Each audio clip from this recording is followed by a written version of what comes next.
చేసుకొని ఆల్రెడీ మనం ratio proportions chapter అయిపోగొట్టుకున్నాం. దాంట్లో ప్రీవియస్ ఎగ్జామ్ క్వశ్చన్స్ ఎలా ఉన్నాయి వాటిని సాల్వ్ చేసేవి ఒకసారి చూద్దాం. ఫస్ట్ క్వశ్చన్ అందులో ఎక్స్లో 25%, వైలో 15%కి ఇంకా జెడ్లో 10%కి సమానమైతే x/y/z ఎంత క్వశ్చన్ అది. సో ఎక్స్లో ఎంత అంటే 25% వాల్యూ 25% ఆఫ్ ఎక్స్, వైలో 15%కి అండ్ జెడ్లో 10%కి ఈక్వల్ అంటున్నాడు. అప్పుడు మనం కనుక్కోవాల్సింది x/y/z. ఇవి మూడు ఈక్వల్ అయినప్పుడు పర్సెంట్ అన్నప్పుడు మనం ఏం చేయొచ్చు అంటే పర్సెంట్ తీసేసి డివైడెడ్ బై 100 రాసేసుకోవచ్చు. అంటే ఇక్కడ డివైడ్ బై 100, ఇక్కడ డివైడ్ బై 100.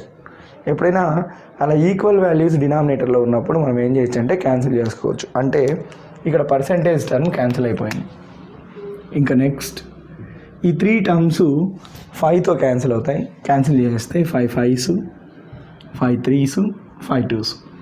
మనం ఇప్పుడు డైరెక్ట్గా x/y/z రాసేసుకోవచ్చు. దీని నుంచి నార్మల్గా అందరూ ఏం చేస్తారంటే x/y, y/z కనుక్కుంటారు. మనం అలా కనుక్కోవట్లేదు, డైరెక్ట్గా x/y/z కనుక్కుంటున్నాం. ఎక్స్ వాల్యూ కావాలన్నప్పుడు జస్ట్ ఎక్స్ టర్మ్ని క్లోజ్ చేయి, రిమైనింగ్ 2 వాల్యూస్ని ప్రోడక్ట్ చేయి. 3 × 2 6 అలాగే y వాల్యూ కావాలన్నప్పుడు వైని క్లోజ్ చేస్తున్నా, రిమైనింగ్ 2 టర్మ్స్ ప్రోడక్ట్ చేస్తున్నా. So 5 × 2 10 and next z value కావాలన్నప్పుడు z టర్మ్ని క్లోజ్ చేసా, 5 × 3 15. That's all. x/y/z అంటే ఎంత అంటే 6:10:15. తర్వాత క్వశ్చన్ గమనిస్తే ఒకసారి చూడండి. 3x = 2y + 5z, 3y = 4x + z అయితే మనం ఏం కనుక్కోవాలంటే x/y/z వాల్యూ కనుక్కోవాలి. దీన్ని రకరకాల వేస్లో సాల్వ్ చేస్తూ ఉంటాం. బట్ మనం ఆ వేస్ అన్నింటిలోకి ఫాస్టెస్ట్ వే ఏంటి అంటే సింపుల్గా ఆప్షన్స్ నుంచి వెళ్ళిపోవడం. సో ఒక్కొక్క ఆప్షన్ని మనం తీసుకొని చెక్ చేసుకుంటూ పోదాం. మనకు వచ్చేది x/y/z ఆప్షన్ అయినప్పుడు ఎక్స్ వాల్యూ ఎంత అంటే 17, y వాల్యూ 13, z వాల్యూ 11 అని తీసుకున్నాం అనుకోండి. ఇది కరెక్టా కాదా క్రాస్ చెకింగ్ చేసుకోవాలి. ఎలా? ఇక్కడున్న 2 ఈక్వేషన్లని ఇది సాటిస్ఫై చేయాలి అంటే ఈ వాల్యూస్ ఇందులో సబ్స్టిట్యూట్ చేస్తే మనకు ఈక్వేషన్ ట్రూ అవ్వాలి. చూద్దాం ఒకసారి. ఎక్స్ వాల్యూ 17 ఇక్కడ సబ్స్టిట్యూట్ చేస్తున్నా. 3 × 17 51, 17 × 3 51 is equals to next 2 × y అన్నప్పుడు 13, 13 × 2 26 ప్లస్ 11 z ప్లేస్లో 11 సబ్స్టిట్యూట్ చేస్తే 11 5 55, 55ని 26ని యాడ్ చేస్తే 51 అవ్వాలంట. అవుతుందా అంటే ఫస్ట్ ఈక్వేషన్ని సాటిస్ఫై చేయలేదు కాబట్టి ఫస్ట్ ఆప్షన్ కాదు, సెకండ్ తీసుకుంటున్నా. రెండోది తీసుకున్నప్పుడు సేమ్ ఇలాగే సబ్స్టిట్యూట్ చేయి. 3 23 69 is equals to 17 2s y ప్లేస్లో 17, 17 2s 34 ప్లస్ 5 × z ప్లేస్లో 1 5.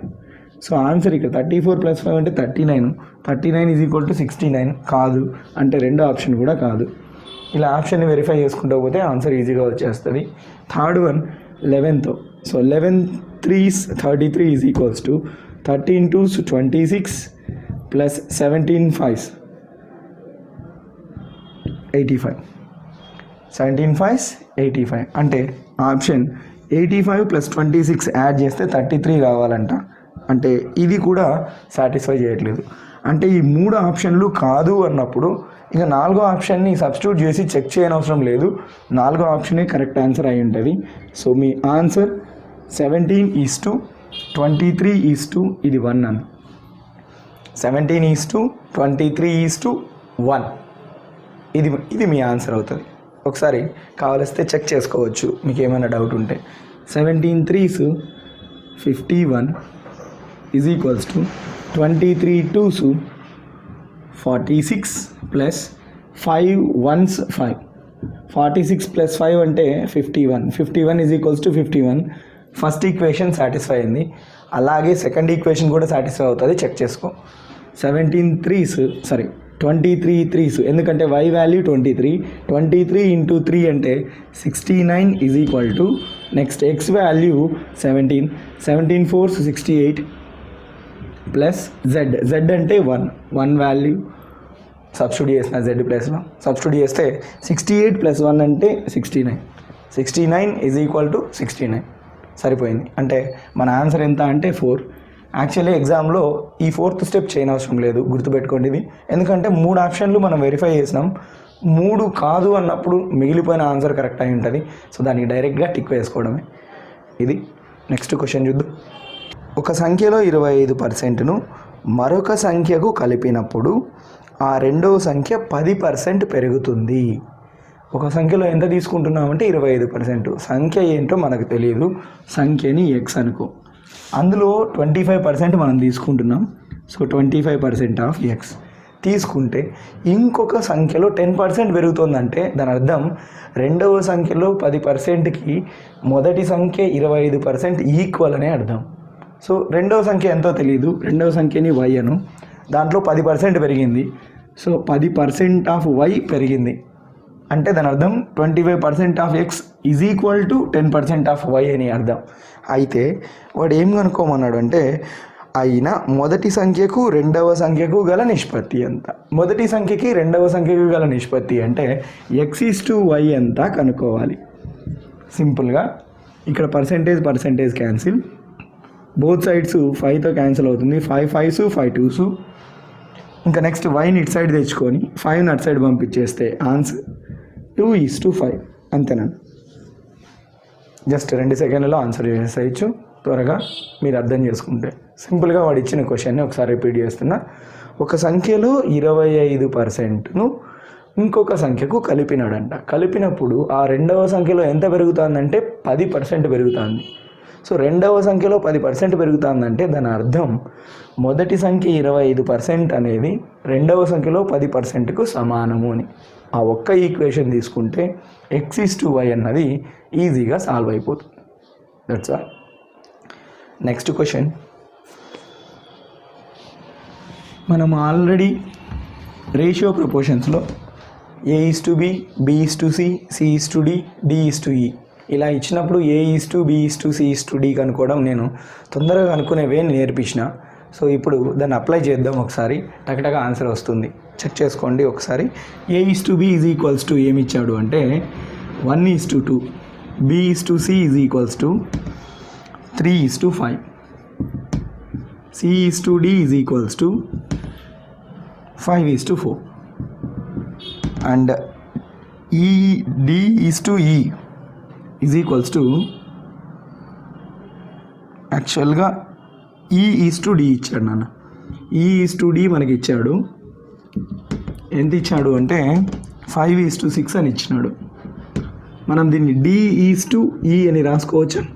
అప్పుడు రెండు పదాలని రివర్స్ చేసి రాసుకోవాలి, అంటే 6:5 అని రాసుకోవాలి. e/d వాల్యూ 5:6 ఇచ్చాడు, మనకి d/e కావాలంటే రివర్స్ చేసి రాసుకుంటే అయిపోతుంది. సో 6:5 మనకు కావాల్సిన ఆన్సర్ ఏంది? a/b/c/d/e. సో అది ఎలా రాస్తాం? డైరెక్ట్గా రాసేస్తున్నా, a/b/c/d/e that is equals to మొదటి పదం కోసం మొదటి పదాలన్నీ మల్టిప్లై చేయడం, 1 × 3 × 5 × 6 ఈజ్ టు రెండో పదం కోసం ఇక్కడ మొదటి పదాన్ని వదిలేయాలి, ఇంకా రిమైనింగ్ అన్నీ దీంతో స్టార్ట్ చేసి రిమైనింగ్ అన్నీ అలాగే పెట్టుకోవాలి. అంటే ఒక్కటిని మాత్రమే తీసేస్తున్నాం, రెండుని ఈ ప్లేస్లో రీప్లేస్ చేస్తున్నాం. అంటే 2 × 3 × 5 × 6 గమనిస్తే ఇవి 3 మళ్ళీ ఇక్కడ రిపీట్ అయినాయి. ఈజ్ టు మళ్ళీ నెక్స్ట్ టర్మ్ కోసం ఇక్కడ ఈ 3ను కూడా రిమూవ్ చేయాలి, అంటే ఈ 3ను కూడా రిమూవ్ చేస్తాం. 2 తర్వాత ఆ 3 ప్లేస్లో 5ని రీప్లేస్ చేస్తాం. 2 × 5 × సో ఇదొక్కటి రీప్లేస్ చేస్తున్నా, దీని ప్లేస్లో 5, ఇక రిమైనింగ్ ఈ 3 టర్మ్స్ కంటిన్యూగా వచ్చేస్తాయి. 5 × 6, 2 × 5 × 5 × 6 ఈజ్ టు అలాగే నెక్స్ట్ మళ్ళీ దీన్ని రిమూవ్ చేస్తున్నా, అంటే ఈ 5ని రిమూవ్ చేస్తున్నాం, ఇక్కడ 5ని రిమూవ్ చేసి ఆ ప్లేస్లో 4ని రీప్లేస్ చేస్తున్నా, అంటే మనకి 2 × 5 × 4 × 6. ఇంకా లాస్ట్ టర్మ్ కోసం లాస్ట్ పదాలన్నీ ఇక్కడ వచ్చే 6ని రిమూవ్ చేసి లాస్ట్ పదాలన్నీ మల్టిప్లై చేస్తే అయిపోయింది. సో 2 ఇంటూ 5 ఇంటూ 4 ఇంటూ 5 దీన్ని సింప్లిఫై చేసుకుంటే అయిపోయింది.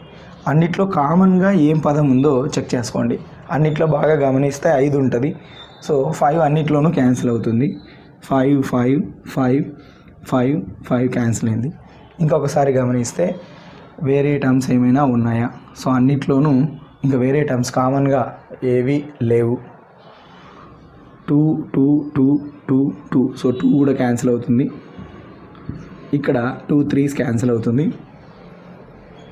ఇంకంతే కామన్గా అయితే ఏ టర్మ్స్ లేవు. So 3 3s 9 is to 3 6 18 is to 5 6s 30 is to 4 6s 24 is to next 5 4s 20. So మీకు కావాల్సిన answer 9 is to 18 is to 30 is to 24 is to 20. ఓకేనా? ఈ ప్రొసీజర్ అంతా ఎప్పుడు చేయాలి అంటే ఏదైనా ఒక బిగ్ ప్రాబ్లంలో మనకు A is to B is to C is to D is to E అవసరమయ్యి అందులో ఒక్కొక్క పర్సన్కి సంబంధించిన పార్ట్ వాల్యూని కనుక్కోమన్నప్పుడు ఈ ప్రాసెస్ అంతా చేసుకుంటూ వచ్చేస్తాం. బట్ అలా కాకుండా A is to B is to C is to D is to E value వాడు ఆప్షన్లలోనే ఇస్తే మనం ఎలా కనుక్కోవాలి అంటే రేషియోస్ ఇచ్చి డైరెక్ట్గా రేషియో కనుక్కోమన్నప్పుడు మనం ఎలా చేస్తాం? సింపుల్గా ఆప్షన్స్ని ఒకసారి అబ్జర్వ్ చేసుకుంటారండి. ఫస్ట్ ఆప్షన్ ఏమి ఇచ్చాడు అంటే 3 is to 6 is to 10 is to 8 is to 7. మరి ఇక్కడ ఈ నిష్పత్తికి ఈ నిష్పత్తి టోటల్గా మ్యాచ్ అవుతుందా లేదా అన్నది చెక్ చేసుకుంటూ పోదాం. ఫస్ట్ ఏకి బికి నిష్పత్తి ఎంత ఉండాలన్నాడంటే 1:2. మనం కనుక్కుంటానే టోటల్ నిష్పత్తి A is to B is to C is to D. ఆ టోటల్ నిష్పత్తి ఆప్షన్లోనే ఉంది. ఆప్షన్లో ఉన్నది మనం తీసేసుకున్నాం. దాంట్లో ప్రతి దాంట్లోనూ ప్రతి నిష్పత్తి ఉందా లేదా చెక్ చేసుకోవడం. అంటే ఎలాగా? ఏ is to B 1:2. A is to B అంటే ఇక్కడ ఉందిగా ఏబి టర్మ్స్ 3:6. 3:6 అంటే 1:2. అలాగే బి ఈస్ టు సి అంటే 3:5. సో 3:5 అంటే ఇక్కడ బి ప్లేస్లో 6 సి ప్లేస్లో 10 ఉన్నాయి. క్యాన్సిల్ చేసుకుంటే అక్కడ 2 3s 2 5s అంటే 3:5. అలాగా అన్ని రేషియోస్ అందులో ఇన్వాల్వ్ అయి ఉన్నాయా లేదా చెక్ చేసుకోండి. మ్యాక్సిమం మీకు క్లూ ఎక్కడ దొరుకుతుందంటే మీకు ప్రాబ్లంలో ఎక్కడ మిమ్మల్ని కన్ఫ్యూజ్ చేయడానికి ట్రై చేశాడు ఆ రేషియోని ఫస్ట్ బేస్ చేసుకోండి. ఎక్కడ మిమ్మల్ని కన్ఫ్యూజ్ చేయడానికి ట్రై చేశాడంటే ఈ ఈస్ టు డి దగ్గర. అక్కడ మీరు ఏం చేశాడు అంటే కంటిన్యూయేషన్ కోసం డి ఈస్ టు ఈ అని మార్చి రాసుకున్నారు. సో ఇప్పుడు ఏం చేస్తామంటే ఈ ఈస్ టు డి ఒకసారి చెక్ చేసుకుంటే E is to D nothing but D is to E ఎంత ఉండాలి అంటే 6:5 ఉండాలి. అంటే లాస్ట్ 2 టర్మ్స్ని చెక్ చేసుకో. ఇక్కడ ఏముంది ఫస్ట్ ఆప్షన్లో అంటే 8:7. అంటే దాని అర్థం D is to E value 8:7 అని ఇచ్చినాడు. అంటే ఈ రేషియోలకి సరిపోదు. మరి నెక్స్ట్ ఆప్షన్కి పోతే నెక్స్ట్ ఆప్షన్ ఇదే ఉంది నాన్న. దాంట్లో లాస్ట్ 2 టర్మ్స్ని ఒకసారి అబ్జర్వ్ చేయి. 24:20. సో 24:20 అన్నప్పుడు అక్కడ రేషియో మనం ఫైండ్ అవుట్ చేస్తే 6:5. 4 6s 4 5s 6:5 సరిపోతుందా? డి ఈస్ టు ఈ అంటే మ్యాక్సిమం ఆల్మోస్ట్ ఇదే అయ్యి ఉండొచ్చు. ఒకసారి రేషియోస్ అన్నీ ఉన్నాయా లేదా చెక్ చేద్దాం. A is to B is equals to 1:2. A is to B is equals to 9:18 ఉంది. అంటే అది 1:2కి సమానమేగా, సరిపోయింది. Next B is to C is equals to 3:5. 18:30. 18:30 అన్నప్పుడు 6 3s 6 5s అంటే 3:5 సరిపోయింది. నెక్స్ట్ అలాగే C is to D 5:4. So C is to D అంటే 30:24. సో 6 5s 6 4s అంటే 5:4 సరిపోయింది. నెక్స్ట్ లాస్ట్లోది డి ఈస్ టు ఈ 6:5 ఇప్పుడే చెక్ చేసాం. అంటే మొత్తం అన్ని రేషియోస్ ఈ రేషియోలో ఉన్నాయి కాబట్టి మన ఆన్సర్ బి అవుతుంది. ఇలా దాన్ని పెన్ పెట్టుకోకుండా జస్ట్ కళ్ళతో అబ్జర్వ్ చేస్తూ ఆన్సర్ వేయచ్చు. That's all.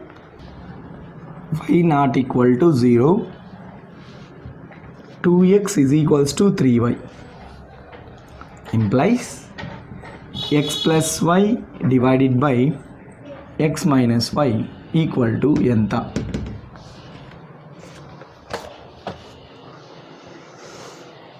అక్కడ y వాల్యూ 0 కాదు అంటున్నాడు.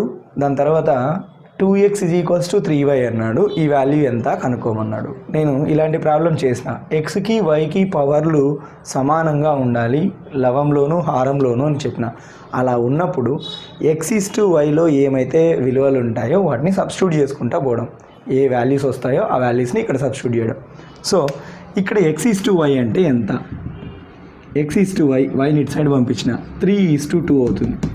అంటే అప్పుడు x వాల్యూ 3, y వాల్యూ 2 ఇందులో సబ్స్టిట్యూట్ చేయడం ఇన్ ద సెన్స్ మళ్ళీ మన వాల్యూస్ పెట్టి క్యాలిక్యులేషన్ అంతా చేసుకుంటూ కూర్చోకూడదు. ఒకసారి కళ్ళతో చూసి ఆన్సర్ చెప్పేసుకోవచ్చు. ఏమవుతుంది అంటే 3, 2 ఇక్కడ సబ్స్టిట్యూట్ చేస్తే 3 + 2 అన్నప్పుడు మనకు వచ్చే value 5 divided by x value 3, y value 2 minus చేయమన్నాడు. 3 - 2 అంటే 1. అంటే ఆన్సర్ 5:1 లేదా 5 ఎలా అయినా ఇవ్వచ్చు. సో ఏది ఉంటే అది ఆప్షన్లో చూస్ చేసుకోండి. ముగ్గురు వ్యక్తుల సరాసరి వయస్సు 20 సంవత్సరాలు. సో 3 పర్సన్స్ది యావరేజ్ ఇచ్చినాడు. ఎంత అంటే 20 ఇయర్స్ అంట. తర్వాత వారి వయస్సుల నిష్పత్తి 2:3:5. 2:3:5. అయితే ఏం కనుక్కోవాలి? వారిలో అతి చిన్న వయస్సు గల వ్యక్తి వయస్సు ఎంత? సో చిన్న వయసు ఉండే వ్యక్తి ఏజ్ ఎంతో కనుక్కోమంటున్నాడు, స్మాలెస్ట్ పర్సన్ది. సింపుల్గా మీరు అబ్జర్వ్ చేస్తూనే రేషియోలో మనకి ఆల్రెడీ చెప్పినాను అందులో పార్ట్స్ ఉంటాయి అని. అంటే మొదటి వ్యక్తి వయసు 2 భాగాలు, రెండో వ్యక్తి వయసు 3 భాగాలు, మూడవ వ్యక్తి వయసు 5 భాగాలు.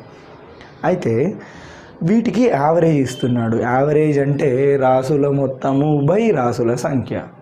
రాసుల మొత్తము అంటే అక్కడున్న వ్యక్తుల మొత్తం వయస్సు డివైడెడ్ బై ఎంతమంది వ్యక్తులు ఉన్నారో అంత నెంబర్ రాయాలి. సో ఇప్పుడు వయసుల మొత్తం అన్నప్పుడు 2 భాగాలు ప్లస్ 3 భాగాలు ప్లస్ 5 భాగాలు డివైడెడ్ బై ఎంతమంది వ్యక్తులు ఉన్నారంటే 3 డివైడెడ్ బై 3. ఇక్కడ వయస్సుని భాగాల్లో చెప్పినాం, వాటి వయసులో మొత్తం కనుక్కున్నాం, డివైడెడ్ బై వ్యక్తుల సంఖ్య వేసినాం. అంటే మనకు సరాసరి వచ్చేసింది. సరాసరి వయసు ఎంత అన్నాడు? 20 అన్నాడు. కాబట్టి ఈ వాల్యూ = 20 అవుతుంది.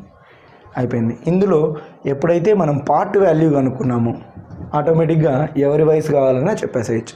సో పార్ట్ వాల్యూ కనుక్కోవడానికి సింపుల్గా 2 + 3 5, 5 + 5 10. 10p = 3 అటు సైడ్ పోతే 60. p వాల్యూ ఎంత అంటే 6. ఈ 10 అటు సైడ్ పోతుంది. 60/10 అంటే 6. ఒక భాగం విలువ 6. ఇప్పుడు మనకు కావాల్సింది చిన్న వ్యక్తి వయస్సు. ఈ భాగాలలో చిన్న భాగమే చిన్న వ్యక్తి వయస్సు అవుతుంది. సో చిన్న భాగం ఏంటి అంటే 2p. అంటే 2 × p వాల్యూ 6. 2p అంటే 12. అది చిన్న వ్యక్తి వయస్సు. That's all. y అనేది x యొక్క ఘనానికి విలోమానుపాతంలో ఉంటూ, y అనేది ఎలా ఉంది అంటే x యొక్క ఘనానికి అంటే క్యూబ్కి విలోమానుపాతము అంటే ఇన్వర్స్ రేషియోలో ఉంది అన్నమాట. అంటే y is inversely proportionals to 1/x³ అని ఉంటూ x = 3 అయినప్పుడు, అంటే ఇలాంటి రిలేషన్లో ఉంటూ x వాల్యూ 3 అయితే అప్పుడు y వాల్యూ ఎంత అంటే 2 అంట. అయితే వాడేం కనుక్కోమన్నాడు అంటే x = 1/2 అయినప్పుడు y వాల్యూ ఎంత కనుక్కోమన్నాడు. అంటే ఒక కేసు వాడే ఇచ్చి ఇలాంటి ఇన్వర్స్ రేషియోస్లో ఒక కేసు వాడే ఇచ్చి ఇంకొక కేసులో మనల్ని ఆన్సర్ చేయమంటాడు. అట్లాంటప్పుడు ఏం చేయాలి? ఎందుకోసం ఈ కేసు ఇస్తాడు అంటే ఈ రిలేషన్లో y is inversely proportionals to 1/x³ అంటే దాన్ని ఈక్వేషన్గా మార్చేయచ్చు. ఎలాగా అంటే ఒక కాన్స్టాంట్తో మల్టిప్లై చేసి. అంటే దాన్ని ఎట్లా రాసుకుంటామంటే y = k/x³ అని రాసుకుంటాం. ఇక్కడ మనకు తెలియని విలువ ఏంది అంటే k, కాన్స్టాంట్ వాల్యూ. ఆ కాన్స్టాంట్ వాల్యూ కనుక్కోవడానికి ఒక కేసు ఇచ్చాడు. సో x 3 అయినప్పుడు 3 అంటే ఇక్కడ 3 సబ్స్టిట్యూట్ చేయి. y వాల్యూ ఎంత అంటే 2 సబ్స్టిట్యూట్ చేయి. 2 = k/3³ 3³ అంటే 27. మరి k వాల్యూ ఎంత అంటే 27 × 2 అంటే 54. ఇది k వాల్యూ. కే వాల్యూ కనుక్కున్న తర్వాత నెక్స్ట్ మన పని ఏమంటే కే అనేది కాన్స్టాంట్ అనమాట, స్థిర రాశి. సో స్థిర రాశి విలువ ఎప్పుడు మారదు కాబట్టి అది కనుక్కోవడానికి అవకాశం కేస్ 1లో వచ్చేసింది, కనుక్కున్నాం. ఇంకా నెక్స్ట్ ఏం చేయాలంటే రెండోది వాడు అడిగిన క్వశ్చన్కి ఆన్సర్ చేయాలి. ఆన్సర్ చేయడం అంటే వై వాల్యూ కనుక్కోమన్నాడు. అంటే Y is equal to answer ఏంటంటే k/x³. కే అంటే ఆల్రెడీ మనకు తెలుసు 54 అని, డివైడెడ్ బై x³ అంటున్నాడు కదా. ఎక్స్ అన్నప్పుడు మనకి ఎంత విలువ ఇచ్చాడంటే 1/2. 1/2కి ఏం చేయాలంటే హోల్ క్యూబ్ రాయాలి. That is equals to 54 into ఎందుకు రాస్తున్నానంటే డినామినేటర్లో హారంలో ఒక భిన్నం ఉన్నప్పుడు దాన్ని లవంలోకి తీసుకొస్తే ఆ భిన్నము రివర్స్ అయ్యి మల్టిప్లై అవుతుంది. అంటే ఇక్కడ 1/2 హోల్ క్యూబ్ అన్నప్పుడు 1³ 2³ అంటే 1/8 వస్తుంది. సో 1/8ని పైకి తీసుకెళ్తే 8/1 అంటే నథింగ్ బట్ 54 × 8 అవుతుంది. So 54 8s 432. అది మీ ఆన్సర్ అవుతుంది. That's all. రెండు ధన పూర్ణాంకాల మొత్తము 143 అయితే పాజిటివ్ హోల్ నెంబర్స్ సమ్ ఏమైంది అంటే 143 అంటున్నాడు. ఆ సంఖ్యలు కింది నిష్పత్తిలో ఉండవు అని చెప్పేసి ఆప్షన్స్ ఇస్తున్నాడు. 2:7 option A, option B 8:3, option C 6:7, option D 4:9. వాడు అడిగిన క్వశ్చను ఆ సంఖ్యలు క్రింది నిష్పత్తిలో ఉండవు అంటే క్రింది ఏ నిష్పత్తిలో ఉండవు అని అర్థం. అంటే ఈ రెండు నెంబర్లను మనం కలిపేస్తే 143 వస్తుందంట. ఆ నెంబర్లకు మళ్ళీ ఏం చేశాడంటే సపరేట్గా నిష్పత్తి కనుక్కున్నాడు. నిష్పత్తి కనుక్కోవడం అంటే అక్కడ ఏం చేస్తున్నామంటే రెండు నెంబర్లని డివైడ్ చేసి కంపేర్ చేస్తున్నాం. అంటే దాని అర్థం ఈ నిష్పత్తిని మనం కూడి ఆ వచ్చే విలువతో మనకు వచ్చిన 143ని వాడు ఇచ్చిన 143ని డివైడ్ చేస్తే ఎగ్జాక్ట్గా డివైడ్ అవ్వాలి. సో అలాంటి రేషియో ఉంటే మనకేమవుతుందంటే ఆ రేషియోలో 143ని డివైడ్ చేయొచ్చు అని. బట్ వాడు అడిగినది ఏ నిష్పత్తిలో మనం విభజించలేము అని అడుగుతున్నాడు. అంటే ఏ రేషియో సమ్తో అయితే డివైడ్ కాదో అది మనం ఆప్షన్గా చూస్ చేసుకోవాలి. సో ఫస్ట్ ఆప్షన్ చెప్తున్నా, 2:7. 2 + 7 ఎంత అంటే 9. 9తో 143 క్యాన్సిల్ అవుతుందా లేదా చెక్ చేసుకో. 9 1s 9, 53 పోదు. సో దట్ మన ఆప్షన్ ఏమవుతుందంటే 2:7 అవుతుంది. That's all. ఇంకా రిమైనింగ్ డౌట్ ఉంటే చెక్ చేసుకోవచ్చు. 8:3. 8:3 అంటే 11. 11తో 143, 11 1s 11, 3 ఉంటుంది, 11 3s క్యాన్సిల్ అవుతుంది. అంటే ఈ నిష్పత్తిలో మనం 143ని విభజించవచ్చు. నెక్స్ట్ మళ్ళీ 6:7 అన్నప్పుడు 13 అవుతుంది. 13 1s 13 1s క్యాన్సిల్ అవుతుంది. అంటే ఈ నిష్పత్తిలో కూడా విభజించవచ్చు. అలాగే 4:9. 4:9 అన్నప్పుడు కూడా 13కి కూడా ఈ 143ని డివైడ్ చేయొచ్చు. మనం ఇదే ఎగ్జాంపుల్ని పగిలిన అద్దాలు పగలని అద్దాలకు సంబంధించిన నిష్పత్తి ప్రాబ్లం ఒకటి చెప్పుకున్నాం. ఆ మోడల్ ప్రాబ్లమే ఇది. ఒకసారి గమనించుకోండి ఆ ప్రాబ్లం, ఈ problem. 8³ 27 whole to the power of 4, 6 power 5 whole divided by 36 whole square, 9 power 4, 18 whole square is equals to 2 to the power of a, 3 to the power of b అయినప్పుడు a is to b ఎంత?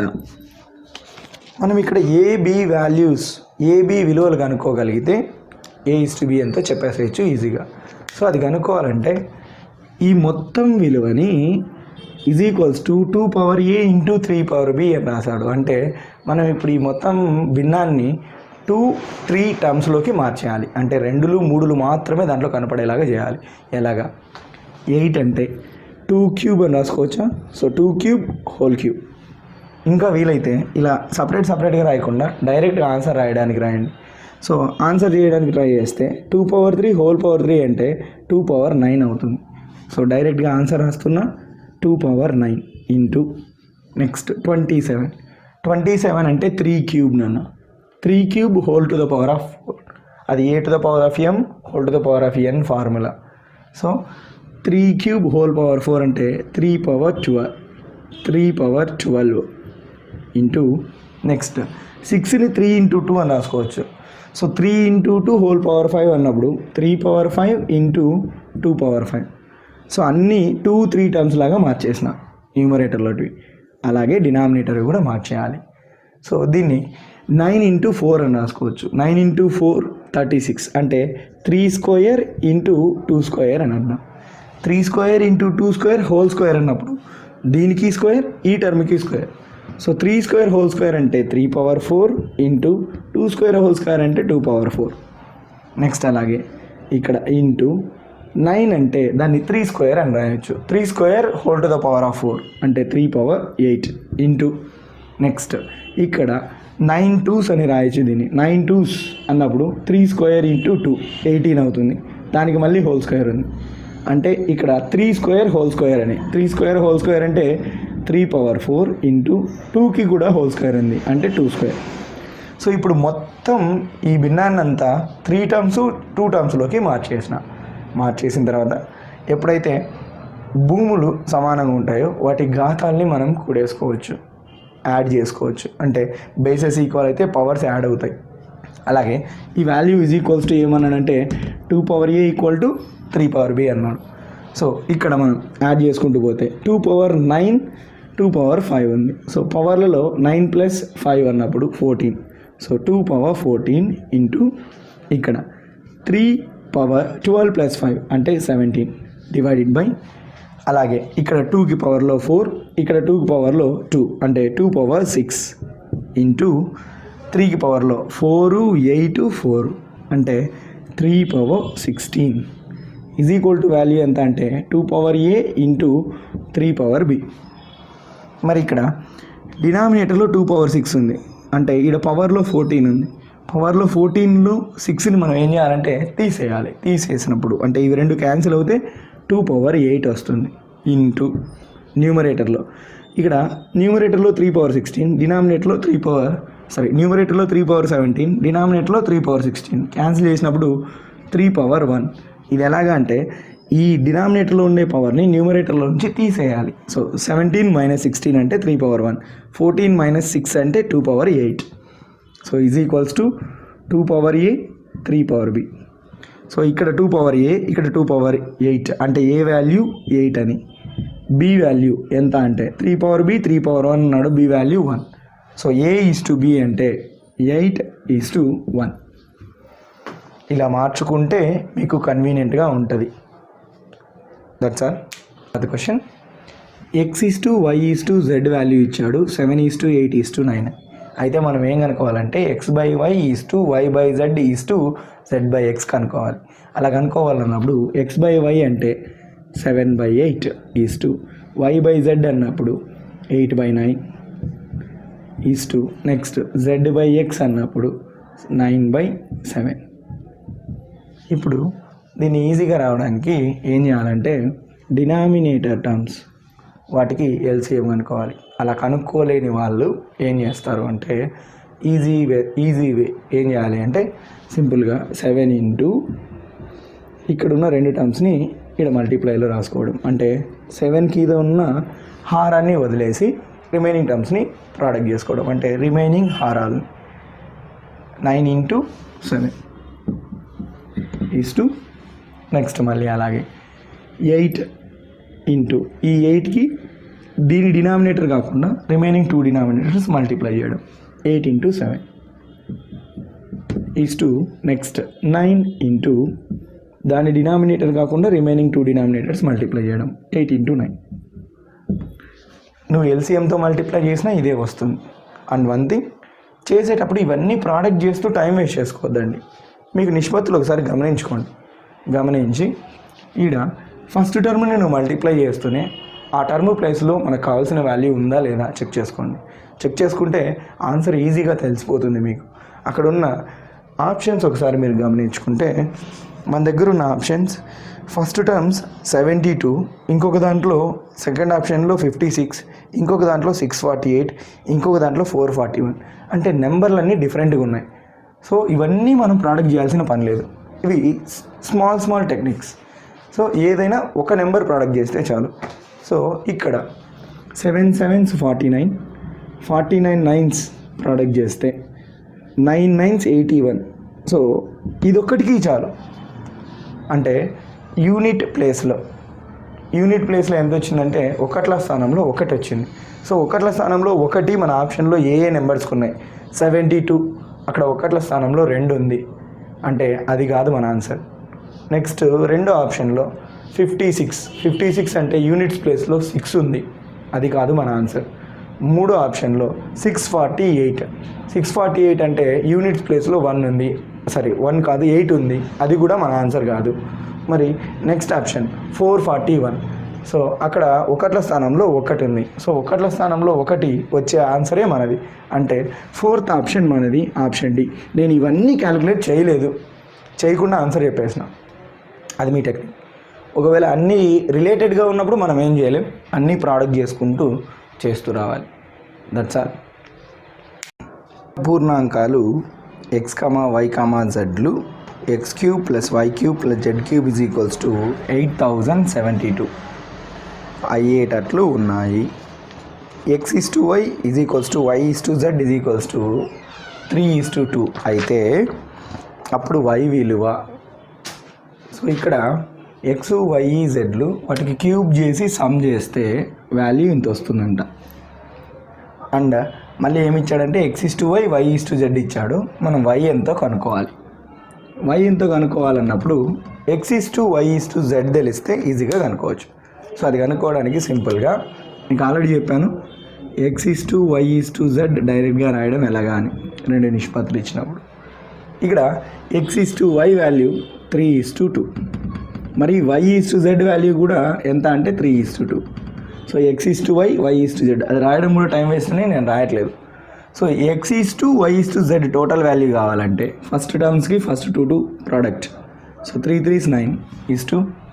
Next టర్మ్స్కి ఇవి 2 product, 2 3s 6:2. Last టర్మ్కి last 2 terms product 4. ఈ technique మన వీడియోస్లో already చెప్పుకున్నాం. So టోటల్గా x/y/z రేషియో ఎంత అంటే 9:6:4. ఇప్పుడు మనం ఏం కనుక్కోవాలంటే y వాల్యూ కనుక్కోవాలి, అంటే y పార్ట్స్కి ఆన్సర్ ఎంతో కనుక్కోవాలి.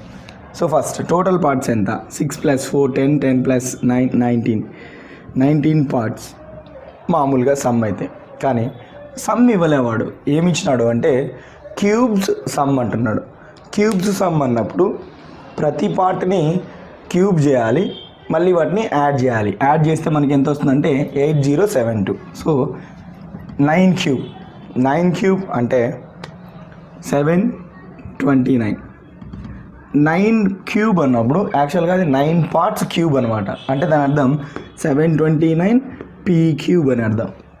ప్లస్ అలాగే 6³ అన్నప్పుడు 216 పార్ట్స్, అంటే 6 పార్ట్స్కి హోల్ క్యూబ్ చేసినప్పుడు 216 p³ వస్తుంది.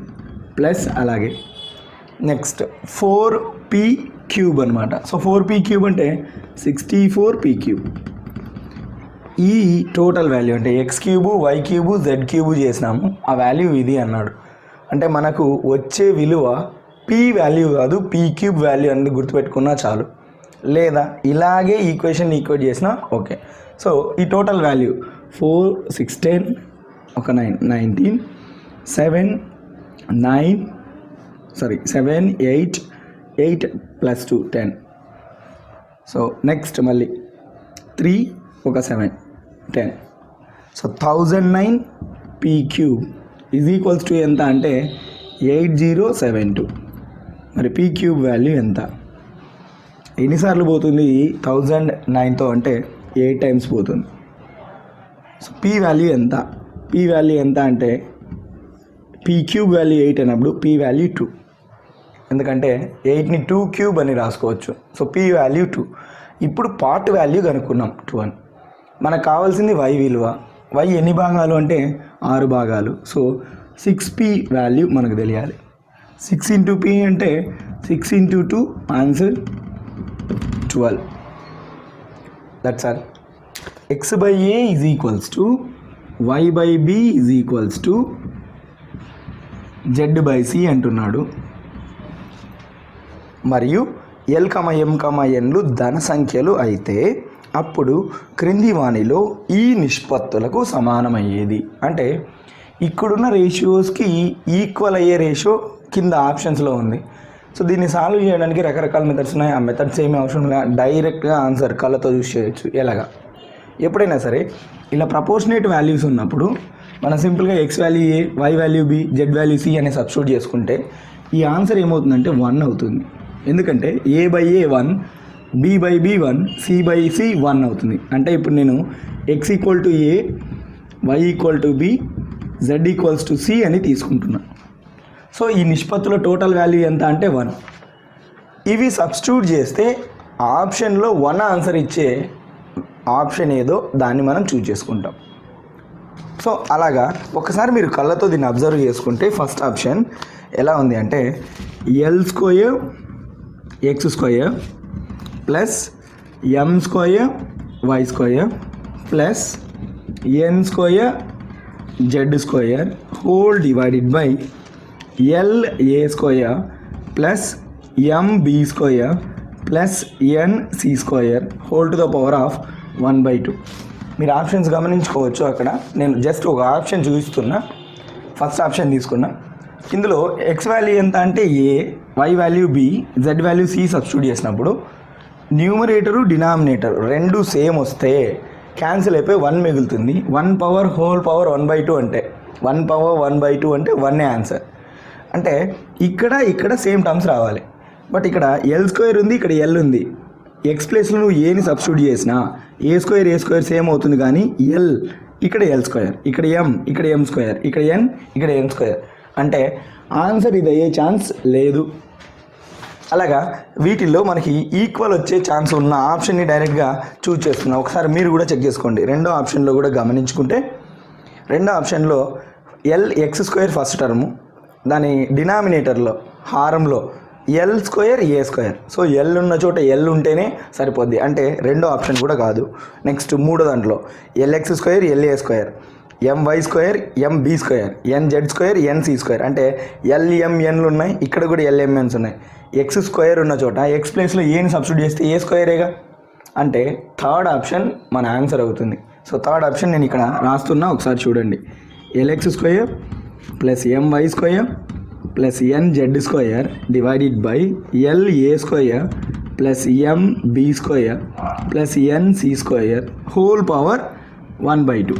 ఇప్పుడు ఎక్స్ ప్లేస్లో ఇది ఏ పెట్టినా ఎల్ఏ స్క్వేర్, వై ప్లేస్లో బి పెట్టినా ఎంబీ స్క్వేర్, జెడ్ ప్లేస్లో సి పెట్టినా ఎన్సి స్క్వేర్. మళ్ళీ రాసి టైం వేస్ట్ చేయకుండా అక్కడ అడ్జస్ట్ చేసిన. ఒకసారి అబ్జర్వ్ చేసుకుంటే LA square MB square MB square ఎన్సి స్క్వేర్ ఎన్సి స్క్వేర్. ఈ టర్ము రెండు సేమ్ కాబట్టి క్యాన్సిల్ అవుతాయి. క్యాన్సిల్ అవుతే 1 వస్తుంది. 1 పవర్ 1/2 అంటే నథింగ్ బట్ √1 అని. √1 అంటే ఆన్సర్ 1. సో ఇప్పుడు ఈ నిష్పత్తి విలువ కూడా ఒకటి, ఈ నిష్పత్తుల విలువ కూడా ఒకటే. కాబట్టి మన ఆన్సర్ ఏంటి అంటే ఈ నిష్పత్తులకు సమానమైన నిష్పత్తి ఏది అంటే థర్డ్ ఆప్షన్ సి. సో ఇది గమనించుకోగలరు. ఇంకొకటి ఏంటంటే ఇది పెన్ పెట్టి చేయాల్సిన పని లేదు, మీరు కళ్ళతో చూస్తే ఆన్సర్ చేసేయచ్చు. తర్వాతి క్వశ్చన్. రాముకి జూలైలో వచ్చే ఆదాయం మిగతా ప్రతి నెలలో వచ్చే ఆదాయానికి 3 రెట్లు ఉంది. ఒకసారి ఆ సెంటెన్స్ మీనింగ్ అర్థం చేసుకోండి. ప్రతి నెలలో వచ్చే ఆదాయం జూలైలో వచ్చే ఆదాయం ఎట్లా ఉందో కంపేర్ చేయడానికి వాడు సెంటెన్స్ ఇస్తున్నాడు. ఎలా అన్నాడంటే జూలైలో వచ్చే ఆదాయం మిగతా ప్రతి నెలల్లో వచ్చే ఆదాయానికి 3 రెట్లు.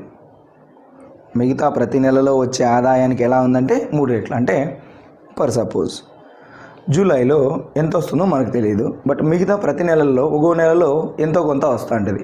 ఒక్కో నెలలో ఒక భాగం వస్తుంది అనుకుంటే, ₹1 వస్తుంది అనుకుంటే, జూలైలో ఎంత వస్తుందంటే ₹3 వస్తుంది. అంటే జూలైలో మాత్రమే ₹3, మిగతా ప్రతి నెలలోనూ ఒక్కొక్క నెలలో ఒక్కొక్క రూపాయి వస్తుంది. సో అప్పుడు ఏమైందంటే జూలైలో వచ్చే ఆదాయం ప్రతి నెల ఆదాయానికి 3 రెట్లు ఉన్నట్టు అలా మనం తీసేసుకున్నాం. అంటే జూలైలో 3 రూపాయలు వస్తుంది, మిగతా ప్రతి నెలలో ఒక్కొక్క రూపాయి. మిగతా ప్రతి నెలలో అంటే ఎన్ని నెలలు ఉంటాయంటే 11 నెలలు. సో 11 నెలల్లో ఒక్కొక్క నెలలో 1 రూపాయి అంటే మొత్తం మిగిలిన సంవత్సరంలో జూలై కాకుండా మిగిలిన నెలలన్నిటికీ ఎన్ని రూపాయలు వచ్చి ఉంటుందంటే 11 రూపాయలు వచ్చి ఉంటుంది. సో ఈ విధమైన సింప్లిఫికేషన్ నువ్వు ఎప్పుడైతే అనుకున్నావో ఆన్సర్ని త్వరగా చేయగలుగుతావు. క్వశ్చన్ ఏమడుగుతున్నాడో చూడండి. అతనికి జూలైలో వచ్చే ఆదాయం సంవత్సరం మొత్తం ఆదాయంలో నిష్పత్తి. సంవత్సరం అంటే జూలైని కూడా కలుపుకోవాలి. సో ఫస్ట్ జూలైలో వచ్చే ఆదాయం ఎంత అంటే 3 రూపాయలు అనుకున్నాం ఈస్టు. ఇప్పుడు సంవత్సరంలో వచ్చే మొత్తం ఆదాయం జూలై పక్కన పెట్టేసాయి, మిగతా నెలలో వచ్చే ఆదాయం ఒక నెలలో 1 రూపాయి కాబట్టి జూలై కాకుండా మిగతా 11 నెలల్లో 11 రూపాయలు వస్తుంది.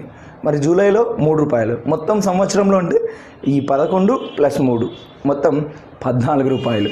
సో దట్ 3:14 జూలైలో వచ్చే ఆదాయము మిగతా సంవత్సరం మొత్తం వచ్చే ఆదాయానికి నిష్పత్తి అంటే 3:14. అంతే, ఇంక ఏం చేయాల్సిన పని లేదు దాన్ని. That's all. అంటే ఇలాంటి క్వశ్చన్స్ డైరెక్ట్గా ఆన్సర్ చేసుకోవచ్చు. నెక్స్ట్ క్వశ్చన్ చూద్దాం. 2420 రూపాయలను A, B, Cలకు 2420 రూపాయలను A, B, Cలకు A:B 5:4, B:C 9:10 అయ్యేటట్లుగా పంచితే సి పొందేది అంటే సికి ఎంత అమౌంట్ వస్తుందో కనుక్కో అంటున్నాడు. సరే, ఇలాంటి క్వశ్చన్లో ఎప్పుడైనా సరే A:B:C డైరెక్ట్గా రాయగలగాలి. అసలు ఈ వాల్యూస్ని మనం రాసుకోకూడదు. జస్ట్ అక్కడ కంప్యూటర్ స్క్రీన్ మీదనో లేకుంటే ఆఫ్లైన్ టెస్ట్లో అయితే క్వశ్చన్ పేపర్లోనే కనిపిస్తుంటుంది. సో వాటిని అబ్జర్వ్ చేసి డైరెక్ట్గా A:B:C నువ్వు సపరేట్గా రాసుకో. ఇంకా నేను ఏం సజెస్ట్ చేస్తానంటే ఇలా ఎక్కువ అన్నెసెసరీ రాయకూడదు. అసలు ఇక్కడ A:B:C ఎలాగో రాసుకుంటున్నాం, అది రాయాలంటే అక్కర్లే, డైరెక్ట్గా A:B:C అనేది మెన్షన్ చేసుకో. సో ఏమవుతుంది 5 9s 45 9 4s 36 10 4s 40. ఇది A:B:C వచ్చేసింది. తర్వాత వారికి మొత్తంగా ఎంత ఇస్తున్నామంటే 2420 రూపాయలు. వాళ్ళకి సంబంధించిన మొత్తం భాగాలు ఏంటంటే ఇది ఇక్కడ ఉన్నాయి, ఒక్కొక్కరికి సపరేట్ భాగాలు ఉన్నాయి. మొత్తం కలిపి ఎన్ని భాగాలు అవుతాయి చూద్దాం. 6 5 11 1 4 1 5 8 8 1 4 12 121. సో మొత్తం ఎన్ని పార్ట్స్ అంటే 121 పార్ట్స్. సో 121 పార్ట్స్కి ఎంత అంటే 2420. 121 పార్ట్స్కి 2420 రూపాయలు. అయితే మనం కనుక్కోవాల్సింది ఎవరి విలువ అంటే సి పొందేది అన్నాడు. అంటే సికి ఎన్ని పార్ట్స్ అయితే అంత. సో సికి ఎన్ని పార్ట్స్ 40 పార్ట్స్.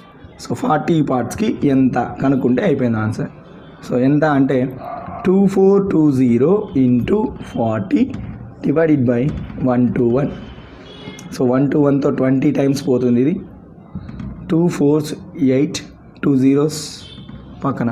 సో అంటే సి గానికి ఎంత వస్తుంది అంటే 800. ఆల్రెడీ ఇలాంటి మోడల్ క్వశ్చన్ చేసినాం. X:Y ఇచ్చాడు, ఎంత అంటే 3:4 అని.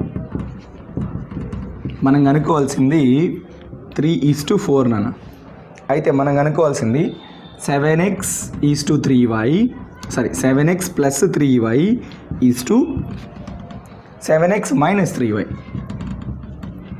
నేను అప్పుడే చెప్పినాను, ఇలాంటి క్వశ్చన్ వచ్చినప్పుడు ఎప్పుడైనా సరే పూర్వపదము పరపదము, యాంటీసిడెంట్ కాన్సిక్వెంట్, దీంట్లో ఉన్న వేరియబుల్స్ అంటే ఎక్స్ వై, చలరాశులు ఎక్స్లు వైలు, వాటికి పవర్స్ ఈక్వల్గా ఉన్నప్పుడు మనం ఏం చేయొచ్చు అంటే ఎక్స్ వాల్యూ వై వాల్యూ డైరెక్ట్గా ఇవే తీసుకొని సబ్స్టిట్యూట్ చేయొచ్చు. మరి పవర్స్ ఈక్వల్గా లేనప్పుడు ఏం చేయాలంటే ఇవి భాగాలుగా సబ్స్టిట్యూట్ చేయాలి. అప్పుడు యాక్చువల్గా పవర్స్ డిఫరెంట్గా ఉంటే ఆన్సర్ కెనాట్ బి డిటర్మైన్ అని చెప్పి రాసుకోమని చెప్పినాను మన వీడియోస్లో, ఒకసారి అది అబ్జర్వ్ చేసుకోండి. సరే, ఇక్కడైతే ఆన్సర్ ఎంత వస్తుంది? ప్రతిసారి సబ్స్టిట్యూట్ చేసేది లేకుండా కొంచెం డైరెక్ట్గా చేసేది నేర్చుకుందాం. ఎక్స్ ప్లేస్లో 3, వై ప్లేస్లో 4 సబ్స్టిట్యూట్ చేస్తే ఏమవుతుంది? 7 3 21, 3 4 12, 21 1 12 33 ఈస్టు. నెక్స్ట్ ఇక్కడ కూడా సేమ్ టర్మ్సే ఉండేది కానీ మైనస్. 21 - 12 ఎంత అవుద్ది? 9. అంతేగా. సో ఇప్పుడు వీటి క్యాన్సిలేషన్స్ 11:3, 3 11 3 3, ఆన్సర్ 11:3 అంతే. ఇదైతే చాలా ఈజీగా క్వశ్చన్ ఉంటుంది, జస్ట్ అబ్జర్వ్ చేసుకొని ఆన్సర్ చేసుకోవచ్చు. ఎట్లా ఏం కదా ఒకసారి చూద్దాం. A:B = C:D E:F = 1:2. అయితే PA plus PC plus QC plus RE is to PB plus QD plus RF is to ఎంత ఆన్సర్? ఒకసారి మీరు బాగా గమనిస్తే దీన్ని ఆన్సర్ త్వరగా చేసేసుకోవచ్చు. ఎలాగా అంటే ఇక్కడ అన్నీ కూడా ఏ పదాలు ఉన్నాయి, అన్నీ కూడా పూర్వ పదాలు ఉన్నాయి. రెండో టర్మ్లో BDF ఇవన్నీ కూడా పరపదాలు ఉన్నాయి. అంటే ఈ నిష్పత్తిలో PQR కంటిన్యూగా ఉండి మళ్ళా అన్నింట్లోనూ పూర్వపదాలు అన్నింట్లోనూ పరపదాలు ఉన్నప్పుడు డైరెక్ట్ ఆన్సర్ ఏంటి అంటే అన్నీ కూడా అడిషన్లోనే ఉన్నాయి. మరి అది కూడా అబ్జర్వ్ చేసుకోండి. సో ఆన్సర్ ఏంటి అంటే డైరెక్ట్గా 1:2 అని రాసేసేయచ్చు. మీకు ఏమైనా డౌట్ ఉంటే చేసే ప్రాసెస్ ఒకసారి చూడండి. ఏం లేదు, A:B అన్నప్పుడు A value 1 B value 2. So A value 1 ఇక్కడ సబ్స్టిట్యూట్ చేయి P ప్లస్ ఇక్కడ B వాల్యూ 2 సబ్స్టిట్యూట్ చేస్తే 2P. నెక్స్ట్ అలాగే C వాల్యూ 1 C:D కూడా 1:2 అని అర్థం. C value 1 D value 2. So C value 1 ఇక్కడ సబ్స్టిట్యూట్ చేస్తే Q × 1 is Q plus Q × 2 అంటే 2Q ప్లస్ మరి ఇక్కడ కూడా ప్లస్ ఉంది RE కదా E:F E:F అన్నప్పుడు కూడా 1:2. E value 1 F value 2. So ఈ వాల్యూ 1 ఇక్కడ సబ్స్టిట్యూట్ చేస్తే R × 1 ఈజ్ R. సో ఇదంతా ఫస్ట్ టర్మ్ ఈజ్ 2. నెక్స్ట్ ఇక్కడ R × F అన్నప్పుడు మళ్ళీ 2. So 2R. ఏం లేదు నాన్న, A:B అంటే 1:2, C:D అన్న 1:2, E:F అన్న 1:2. అంటే పూర్వపదాలన్నీ 1:1, పరపదాలన్నీ కూడా 2:2. సో ఇక్కడ అన్ని పరపదాలు ఉన్నాయి, అన్నిట్లోనూ 2:2 పెట్టేసిన 2P + 2Q + 2R. పూర్వపదాలన్నీ 1:1 కాబట్టి ఇక్కడ అన్ని 1:1 పెట్టేస్తే P + Q + R. ఇక్కడ సింపుల్గా P + Q + R ఇదే నిష్పత్తి వాల్యూ ఈజ్ 2. దీంట్లో 2 కామన్ చేసుకోవచ్చు. 2 కామన్ చేస్తే P + Q + R క్యాన్సిల్ అవుతాయి. ఇక్కడ 1 టైం క్యాన్సిల్ ఉంటుంది. సో దట్ రేషియో ఎంత అంటే 1:2. నేను అప్పుడే చెప్పాను డైరెక్ట్గా ఆన్సర్ 1:2 రాసుకోవచ్చు అని. ఎలాగా అంటే ఇక్కడ అన్ని పూర్వపదాలు ఇక్కడ అన్ని పరపదాలు ఉన్నప్పుడు పూర్వపదంలో పూర్వపదాలన్నీ పరపదంలో పరపదాలన్నీ ఉంటూ మరి దాంతోపాటుగా అక్కడ పూర్వపదాలకి ముందు ఏవైతే మల్టిప్లికేషన్లో ఉన్నాయో ఇక్కడ కూడా పరపదాలకి అవే పదాలు మల్టిప్లికేషన్లో ఉంటే డైరెక్ట్గా క్వశ్చన్ చూస్తానే ఆన్సర్ రాసేసేయచ్చు.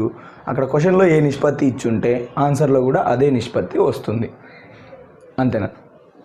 Next question. 3 తరగతుల్లో విద్యార్థులు 2:3:5 నిష్పత్తిలో ఉన్నారు.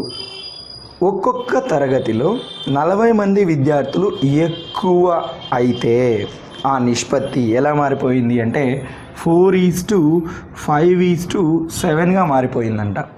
అయితే మొదట్లో ఉన్న మొత్తం విద్యార్థులు ఎంత, మొత్తం విద్యార్థుల సంఖ్య ఎంత అని చెప్పేసి అడుగుతున్నాడు. ఒకసారి గమనిస్తే ఇక్కడ ప్రతి తరగతికి 40 మంది స్టూడెంట్స్ ఎక్కువ అయినారు అంటే వచ్చి జాయిన్ అవుతున్నారు అంటే యాడ్ చేస్తున్నామని. మనం ఈ మోడల్ ఆల్రెడీ మన వీడియోలో చెప్పుకున్నాం. ప్రతి నెంబర్కి 40 ఇంక్రీజ్ కావడం, లేదా శాలరీలు ప్రతి 2 పర్సన్స్కి లేదా 3 పర్సన్స్కి 1200, 1500, 2000 ఇలా పెరగడం, లేదా ప్రతి ఒక్కరూ ఇంతే ఆదాయాన్ని సేవ్ చేస్తూ ఉండడం, లేదా ప్రతి ఒక్కరూ ఇంతే ఖర్చు పెడుతున్నారు అని చెప్పుకోవడం. ఇలాంటి మోడల్ వస్తాయి. అంటే ఒక్కొక్క వాల్యూ నుంచి ఒకటే పదం పెరగడం కానీ ఒకే పదం తగ్గడం కానీ జరిగితే సింపుల్గా భాగాలు కూడా అలాగే తగ్గాలి. వాల్యూ తగ్గితే భాగాలు తగ్గాలి, వాల్యూ పెరిగితే భాగాలు పెరగాలి. ఇప్పుడు ప్రతి క్లాస్లోనూ 40 మంది పెరుగుతున్నారు అంటే ఇక్కడ భాగాలు కూడా పెరగాలి. ఆ పెరిగేటప్పుడు కూడా ఈక్వల్గా పెరగాలి, గుర్తుపెట్టుకో. ఎందుకంటే వాల్యూ ఈక్వల్గా పెరుగుతున్నప్పుడు భాగాలు కూడా ఈక్వల్గా పెరగాలి. సో ఇక్కడ 2 నుంచి 4కి 2 భాగాలు, 3 నుంచి 5కి 2 భాగాలే, 5 నుంచి 7కి కూడా 2 భాగాలే పెరుగుతున్నాయి. అంటే దాని అర్థం 2 parts వాల్యూ 40. ఇప్పుడు వాడు ఏం క్వశ్చన్ అడిగినా ఆన్సర్ చేయొచ్చు.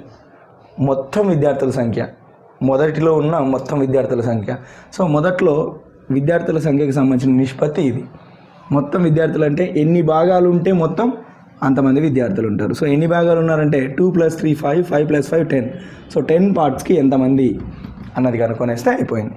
సో ఎంతమంది వస్తారు అంటే 40 × 10 / 2. ఆన్సర్ ఎంత అంటే 200. యాక్చువల్లీ ఇంత కూడా చేయకూడదు. 2 20s 20 10 ఏమైపోద్ది అంటే 200. అలా కూడా క్యాన్సిల్ చేసుకోవచ్చు. బట్ మీకు ఈ పద్ధతి అలవాటు చేసినాను కాబట్టి ఇలాగే చేస్తున్నాను. Okay, thank you.